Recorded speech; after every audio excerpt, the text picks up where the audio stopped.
Marcus Aurelius was the last of Rome's 5 good emperors. Epictetus was born a slave who was abused by his master. Sineka was a writer, and also one of the richest men of his time.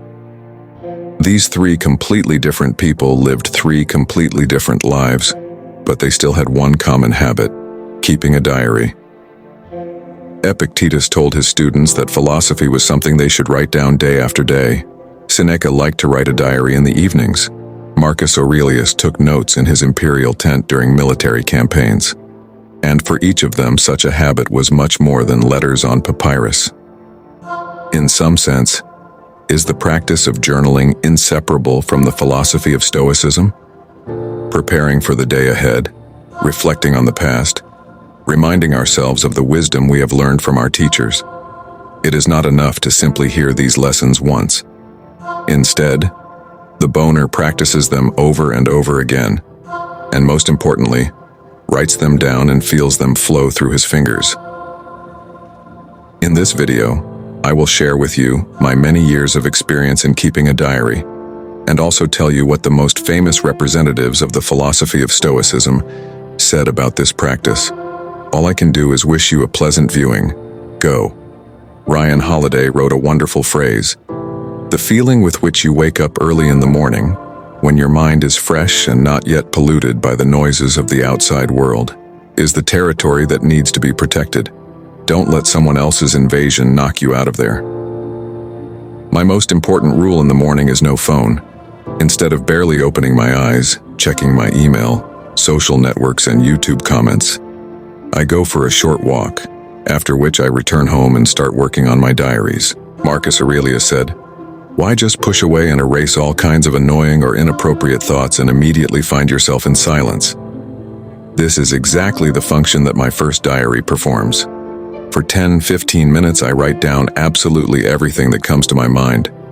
It is important to understand that there is no point in giving this chaotic nonsense any form. The great artist Eugene Delacroix called Stoicism his consoling religion, and, like all of us, struggled with random, often destructive thoughts. He said that they were literally destroying him from the inside. Later he would write that the diary helped him solve this problem. Tim Ferriss said, "I don't keep a journal to be productive, or to find great ideas and shape them for publication.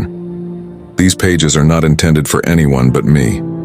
I just lock my monkey mind on paper so I can get on with my damn day." This is what the first diary is for. Instead of carrying this baggage around in our heads, we put it on paper. Abraham Lincoln called these hot letters. He wrote several such letters in which he openly expressed his rage towards someone, but he did not send them, realizing that the potential damage that these words could cause far outweighed the satisfaction he would get from the anger. Sineka said this: "How much more harmful are the consequences of anger than what caused this anger? We all carry destructive thoughts within ourselves about what did not go according to plan, about people who did not live up to our expectations, about broken promises, about unrequited love.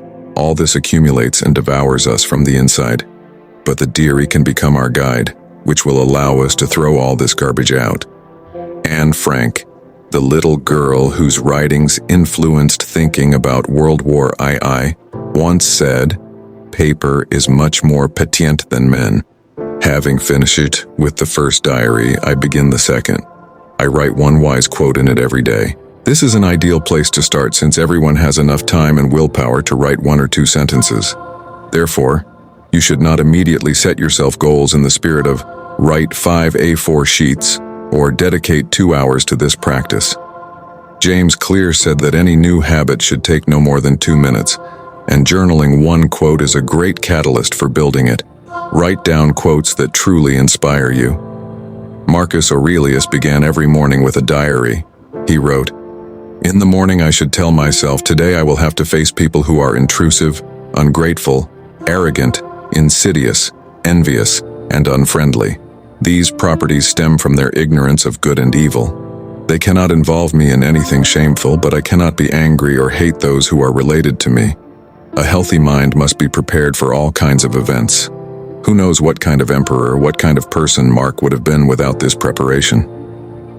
Instead of allowing thoughts to flow freely or not questioning half-baked assumptions, he forced himself to write them down and test them. Putting his own thoughts on paper allowed him to see them from a distance. This gave him the objectivity that is so often lacking when worries, fears, and frustrations flood our minds. This allowed him to begin his day and important work calmly and focused. In the same way, we should start every morning by imagining all the troubles that can happen to us and preparing the most correct solution. Personally, I use a separate diary for this and subsequent points. The best way to learn is to analyze your mistakes. Seneca said, "All feelings should be taught to endure. They are patient by nature. If only the soul stops corrupting them, it must be called to account every day."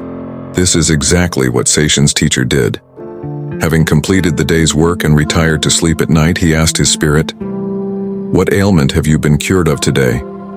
What vice did you resist? What have you gotten better at?" Anger will behave much more modestly and stop attacking us if it knows that every evening it will have to appear before a judge. What could be more beautiful than such a custom? Analyze your entire day in detail. How sweet is the dream after testing yourself like this? Until what time are you free? How deep and calm is it? I try not to miss this opportunity, and every day I challenge myself to be judged.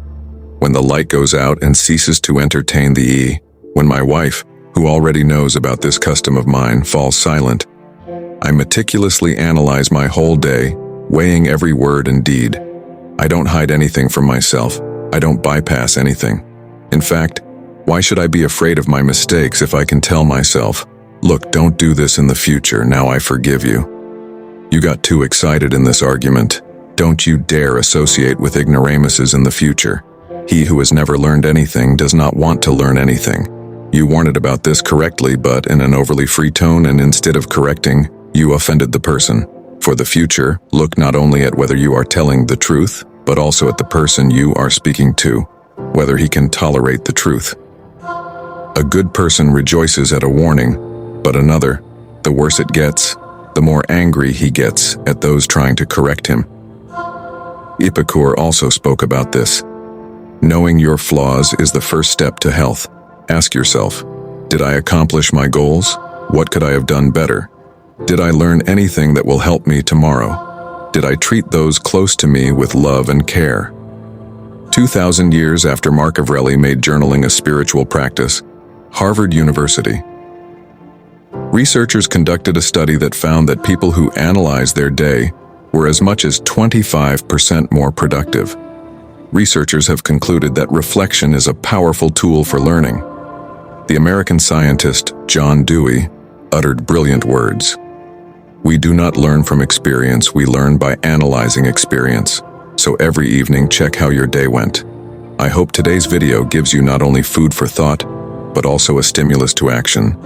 And who knows, perhaps in a couple of thousand years, your notes will become a literary monument.